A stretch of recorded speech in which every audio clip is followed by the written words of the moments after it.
আৰু তেওঁ আমাক মুখ্যমন্ত্ৰী ডাঙৰীয়াৰ কথা কৈ কৈ আমাক ভয় খুৱায় যে 1.5 বছৰ তেওঁ অলৰেডি এক্সটেনশ্যন পাইছে, আৰু যদি তেওঁ জিকি আহে এজ এ CM হৈ তেতিয়াহ'লে তেওঁ আৰু 2 বছৰ বাঢ়ি যাব।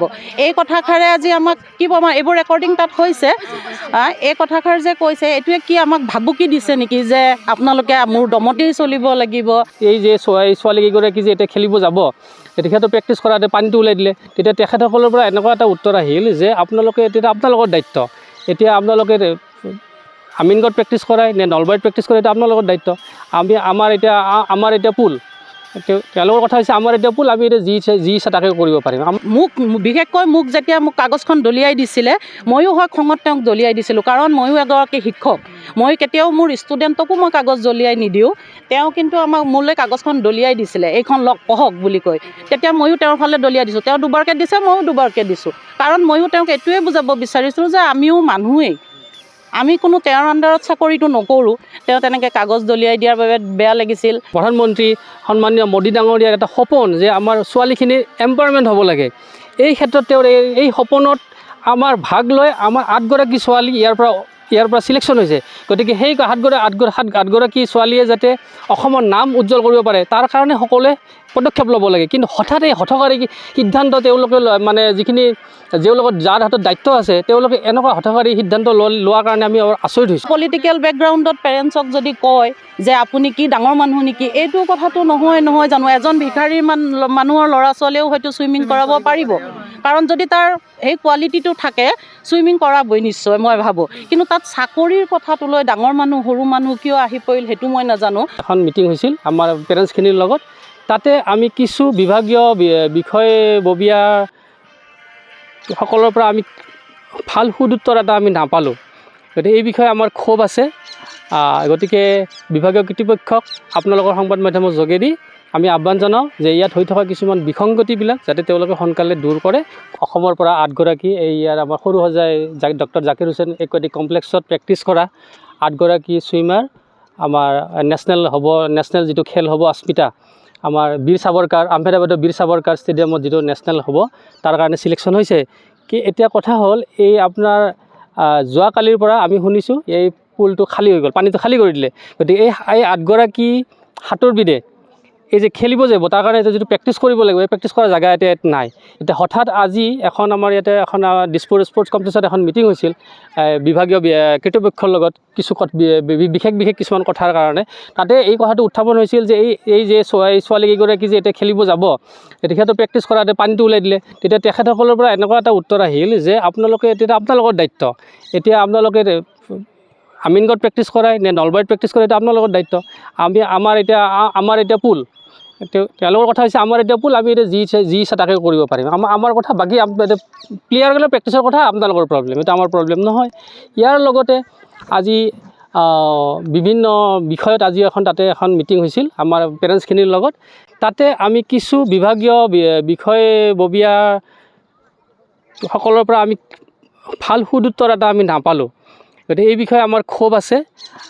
গতিকে বিভাগীয় কৰ্তৃপক্ষক আপোনালোকৰ সংবাদ মাধ্যমৰ যোগেদি আমি আহ্বান জনাওঁ যে ইয়াত হৈ থকা কিছুমান বিসংগতিবিলাক যাতে তেওঁলোকে সোনকালে দূৰ কৰি এই সাঁতোৰবিদসকলৰ ভৱিষ্যতৰ কাৰণে যেন তেওঁলোকে আকৌ কিছু ক্ষেত্ৰত আগবঢ়াই নিবৰ কাৰণে, ভৱিষ্যত উজ্জ্বল কৰাৰ কাৰণে তেওঁলোকে যেন কিছুমান ষ্টেপ লয়। বিভাগীয় কৰ্তৃপক্ষৰ ওচৰত থাকে, তেওঁলোকে এইখিনি কৰাৰ আগতে আমাৰ ছুইমিং ফেডাৰেশ্যন যিখন আছে আমাৰ ইণ্ডিয়া, তাৰে ভিতৰত আমাৰ অসম সাঁতোৰ সন্থা আছে, তেওঁলোকৰ বিষয়ববীয়াসকলৰ লগতে আলোচনা কৰিব লাগিছিল যে আমাৰ এই যিখিনি প্লেয়াৰ চিলেকশ্যন হৈছে তেওঁলোকে ক'ত প্ৰেক্টিছ কৰি আছে বা ক'ত প্ৰেক্টিছ কৰিব হ'বলগীয়া নেশ্যনেল খেলৰ কাৰণে। কাৰণ ভাৰতবৰ্ষত এতিয়া আমাৰ অসমৰ পৰা বিশেষকৈ আমাৰ এই সৰুসজাই স্পৰ্টছ কমপ্লেক্সৰ পৰা বহুগৰাকী ইণ্টাৰনেশ্যনেল প্লেয়াৰ ওলাইছে। তাৰপিছত জাহ্নৱী কাশ্যপ, ৰিচেণ্টলি ছিংগাপুৰত এছিয়ান আপোনাৰ চেম্পিয়নশ্বিপ হৈছিলে এসপ্তাহমান আগতে সম্ভৱ, তাতে আস্থা চৌধুৰী, জাহ্নৱী কাশ্যপ, এই সকলোবিলাক খেলুৱৈ আমাৰ এই sports doctor Zakir Hussain aquatic কমপ্লেক্সৰ পৰাই প্ৰেক্টিছ কৰি ওলাই যোৱা। গতিকে ইয়াত আমাৰ এই জাকিৰ হুছেইন স্পৰ্টছ কমপ্লেক্সত বহুকেইগৰাকী সাঁতোৰবিদ ইয়াৰ পৰা আপোনাৰ ভাৰতবৰ্ষত নাম উজ্বলাইছে। গতিকে এই ক্ষেত্ৰত এই বিভাগীয় কৰ্তৃপক্ষক বিশেষকৈ সৰুসজাইত যিখিনি প্ৰেক্টিছ কৰিছে, যিখিনি ল'ৰা ছোৱালী প্ৰেক্টিছ কৰিছে বা যিখিনি নেশ্যনেলত যাব ওলাইছে, তেওঁলোকৰ কাৰণে যেন তেওঁলোকে কিছুমান বিশেষ সুবিধা কৰি দিব বুলি আমি আশা কৰিছোঁ। যিটো টাৰ্গেট আমাৰ হ'ল, যিটো আস্মিতা হ'ব এপ্ৰিল মাহত, যিটো আস্মিতা হ'ব বীৰ সাভাৰকাৰ ষ্টেডিয়ামত, যিটো নেশ্যনেল খেলা হ'ব, প্ৰধানমন্ত্ৰী সন্মানীয় মোদী ডাঙৰীয়াৰ এটা সপোন যে আমাৰ ছোৱালীখিনিৰ এম্পাৱাৰমেণ্ট হ'ব লাগে। এই ক্ষেত্ৰত তেওঁৰ এই সপোনত আমাৰ ভাগ লৈ আমাৰ 8গৰাকী ছোৱালী ইয়াৰ পৰা ছিলেকশ্যন হৈছে। গতিকে সেই 8গৰাকী ছোৱালীয়ে যাতে অসমৰ নাম উজ্জ্বল কৰিব পাৰে তাৰ কাৰণে সকলোৱে পদক্ষেপ ল'ব লাগে। কিন্তু হঠাৎ এই হঠকাৰী সিদ্ধান্ত তেওঁলোকে মানে যাৰ হাতত দায়িত্ব আছে তেওঁলোকে এনেকুৱা হঠকাৰী সিদ্ধান্ত লোৱাৰ কাৰণে আমি আচৰিত হৈছোঁ। হয়, তাত আমি যোৱাৰ লগে লগে আমাক যিখিনি আমি আচলতে তাৰ পৰা এটা পজিটিভ ৰিজাল্ট লৈ ওলাই আহিম বুলি ভাবিছিলোঁ। যোৱাৰ লগে লগে তেওঁ আমাক যিখিনি কথা প্ৰথমে ক'লে ভালেই লাগিল। তাৰ লগে লগে যেতিয়া এজনে ক'বলৈ ল'লে, তেওঁ চাকৰিৰ কথা লৈ সুধিলে। আচলতে চাকৰিৰ হয়তো তাত কোনো জড়িত নাছিলে, কাৰণ চাকৰি আমাক তাত কোৱা নাই। আমি ইয়াত চুইমিং কৰাবলৈ আনিছোঁ, আমাক সেই বিষয়ে সোধা হ'লে ভাল লাগিলেহেঁতেন। আৰু কণ্টেক্সুৱেল এনেকুৱা ধৰণৰ শব্দ, কণ্টেক্সুৱেল বুলি কোৱাৰ লগে লগে আজি আমাৰ ছাৰ এজন কণ্টেক্সুৱেল, এইটো আমাৰ বহুত অভিভাৱকে গমেই পোৱা নাছিলোঁ। এই বস্তুটো কোৱাৰ কাৰণে হয়তো দুখিত লাগিছে কণ্টেক্সুৱেল বুলি কোৱাৰ লগে লগে। আৰু তেওঁ বিশেষকৈ মোক যেতিয়া কাগজখন দলিয়াই দিছিলে, ময়ো হয় খঙত তেওঁক দলিয়াই দিছিলোঁ, কাৰণ ময়ো এগৰাকী শিক্ষক। মই কেতিয়াও মোৰ ষ্টুডেণ্টকো মই কাগজ দলিয়াই নিদিওঁ। তেওঁ কিন্তু মোলৈ কাগজখন দলিয়াই দিছিলে, এইখন পঢ়ক বুলি কৈ। তেতিয়া ময়ো তেওঁৰ ফালে দলিয়াই দিছোঁ। তেওঁ দুবাৰকৈ দিছে, ময়ো দুবাৰকৈ দিছোঁ। কাৰণ ময়ো তেওঁক এইটোৱে বুজাব বিচাৰিছোঁ যে আমিও মানুহেই, আমি কোনো তেওঁৰ আণ্ডাৰত চাকৰিটো নকৰোঁ। তেওঁ তেনেকৈ কাগজ দলিয়াই দিয়াৰ বাবে বেয়া লাগিছিল।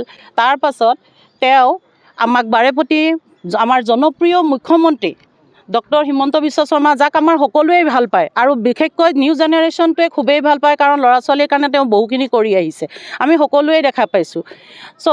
আমি জানো যে মুখ্যমন্ত্ৰী ডাঙৰীয়াই কেতিয়াও আমাৰ প্ৰতি অন্যায় নকৰে। আৰু তেওঁ আমাক মুখ্যমন্ত্ৰী ডাঙৰীয়াৰ কথা কৈ আমাক ভয় খুৱায় যে 1.5 বছৰ তেওঁ অলৰেডি এক্সটেনশ্যন পাইছে, আৰু যদি তেওঁ জিকি আহে এজ এ CM হৈ, তেতিয়াহ'লে তেওঁ আৰু 2 বছৰ বাঢ়ি যাব। এই কথাষাৰে আজি আমাক কি আমাৰ এইবোৰ ৰেকৰ্ডিং তাত হৈছে, এই কথাষাৰ যে কৈছে, এইটোৱে কি আমাক ভাবুকি দিছে নেকি যে আপোনালোকে মোৰ দমতেই চলিব লাগিব? এইটো খুব ভুল কথা। নেক্সট হৈছে যে কণ্টেক্সুৱেল বুলি যেতিয়া এটা কথা কৈছে, তাত আমাৰ কনচালটেণ্ট যিগৰাকী, তেওঁ আচলতে চুইমিং কৰাব নোৱাৰে। আমাৰ এজন অভিভাৱকে সুধিছিলে যে কনচালটেণ্টে চুইমিং শিকাব পাৰে নেকি? তেতিয়া তেওঁ ক'লে নোৱাৰে। কিন্তু তেওঁৰে কনচালটেণ্টে ইয়াত চুইমিং শিকাই আছে, তেওঁ নাজানেই, গমেই নাপায়। তেওঁ কিন্তু অন্য চব খবৰেই ৰাখিছে। তেওঁ ইয়াত কোনে লাইফ গাৰ্ডে চুইমিং কৰাই আছে, কি কৰাই আছে, চবৰ কথাই ক'লে। কিন্তু তেওঁ নিজৰ কনচালটেণ্টে যে ইয়াত চুইমিং কৰাই আছে গম নাপায়। যেতিয়া আমাৰ অভিভাৱকে ক'লে যে কালিতো এনেকৈয়ে প্ৰেক্টিচ কৰাই আছিল, তেতিয়া তেওঁ হয় নেকি বুলি ক'লে, কিন্তু কথাটো পাতলাই থৈ দিলে যে আজিৰ পৰা চুইমিং নিশিকায়। আৰু পলিটিকেল বেকগ্ৰাউণ্ডত পেৰেণ্টছক যদি কয় যে আপুনি কি ডাঙৰ মানুহ নেকি, এইটো কথাটো নহয় জানো? এজন ভিখাৰীৰ মানুহৰ ল'ৰা ছোৱালীয়েও হয়তো চুইমিং কৰাব পাৰিব, কাৰণ যদি তাৰ সেই কোৱালিটিটো থাকে চুইমিং কৰাবই নিশ্চয়, মই ভাবোঁ। কিন্তু তাত চাকৰিৰ কথাটো লৈ ডাঙৰ মানুহ সৰু মানুহ কিয় আহি পৰিল সেইটো মই নাজানো। আৰু আমাক কথা ক'বলৈ চান্সেই দিয়া নাছিল আচলতে। আমাক প্ৰথমে ক'লে 5জনে কওক, তাৰপাছত মই ক'ম। 5জনৰ প্ৰথমজন থিয় হওঁতে প্ৰথমে সুধিলে আপুনি কি কৰে? কি কৰেতো কিয় লাগে, তেওঁ কি ক'ব বিচাৰিছে সেইটো শুনিব লাগিছিল নেকি? তাৰপিছত যিজনক ক'বলৈ দিলে তেওঁক লগে লগে কৈ দিলে আপুনি কোনো ডাঙৰ মানুহ নহয়, পলিটিকেল বেকগ্ৰাউণ্ড থাকিব পাৰে, কিবা পাৰে, এনেকৈ ধৰণে বহুখিনি ক'লে। তেতিয়া মই থিয় হৈ কিন্তু এইটো প্ৰতিবাদ কৰিছিলোঁ যে ছাৰ আপুনি এনেকুৱা বিহেভ কিয় কৰিছে? আপুনি প্ৰথমে আমাৰ কথাখিনি শুনক। আৰু কণ্টেক্সুৱেল বা এজন ডাঙৰ মানুহক, শিক্ষাগুৰুক সি বুলি কোৱাৰ কোনো যুক্তি নাই। মই হ'লেও এজন ভিখাৰীক কেতিয়াও সি বুলি নকওঁ, ভিখাৰীজনক মই ভাল ব্যৱহাৰেই কৰিম চাগে। তাত এনেকুৱা ধৰণৰ বিহেভ আমাৰ লগত হৈছিলে। আমি ডাইৰেক্টৰ অফ স্পৰ্টছৰ তাতে কমিশ্যনাৰ ছাৰ আহিছিল, ডাইৰেক্টৰ ছাৰ আহিছিল, আৰু 3-4গৰাকী বিষয়ববীয়াও আছিল তাতে। হয়, তেনেকুৱাই লাগিছে, কাৰণ আমি জানো যে আমাৰ চবৰে শ্ৰদ্ধাৰ ডক্টৰ হিমন্ত বিশ্ব শৰ্মা তেনেকুৱা ধৰণৰ মানুহেই নহয়। তেওঁ সৰু জনসাধাৰণৰ বিষয়ে ভাবিয়ে আহিছে। আজিলৈকে ল'ৰা ছোৱালীৰ ক্ষেত্ৰত তেওঁ বহুতটা আঁচনিয়ে উলিয়াই আছে, ল'ৰা ছোৱালীৰ যাতে উন্নতি হয়। সেইটো ক্ষেত্ৰত এনেকুৱা ধৰণৰ কৰিছে। এইখনো এতিয়া যিখন আমাৰ আস্মিতা হৈ গৈছে, সেইখন প্ৰধানমন্ত্ৰীৰ আঁচনি। আমি জানো যে ভাৰতবৰ্ষত ছোৱালীক বহুত তলত ৰখা হয়, সেইকাৰণে আমাৰ প্ৰধানমন্ত্ৰীয়ে এই আঁচনিটো ওলালে যাতে ছোৱালী আগবাঢ়ি যাব পাৰে।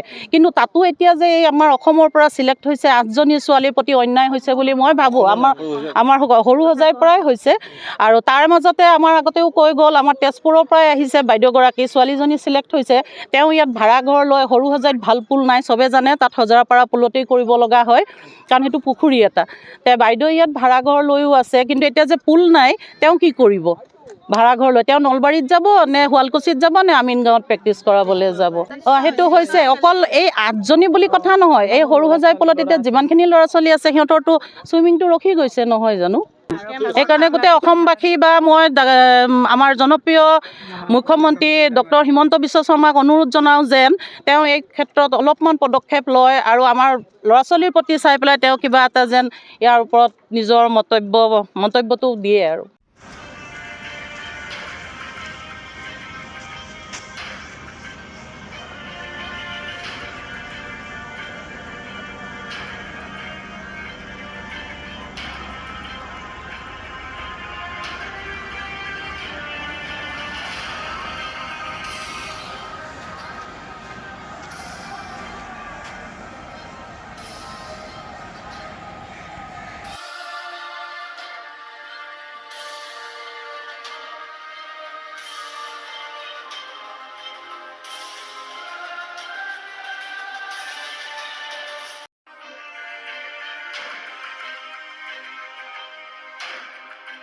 জুজিটছু এৰিনাত ষ্ট্ৰেংথ ফ'কাছ চেল্ফ ডিফেন্স আৰু ক্ৰিয়েটিভিটি গঢ়ি তোলক জুজিটছু জুডো কাৰাটে যোগাসন আৰু ড্ৰয়িঙৰ প্ৰফেচনেল প্ৰশিক্ষণ মেটত চেম্পিয়ন আৰু কেনভাছত শিল্পী বিকাশ কৰা এৰিনা পৰিয়ালত যোগদান কৰক ফ্ৰী ট্ৰায়েল আৰু অফাৰৰ বাবে কল কৰক 9859952504 8724905439 757686529 house number 25 bylane 9 opposite Reliance Trends zoo road Guwahati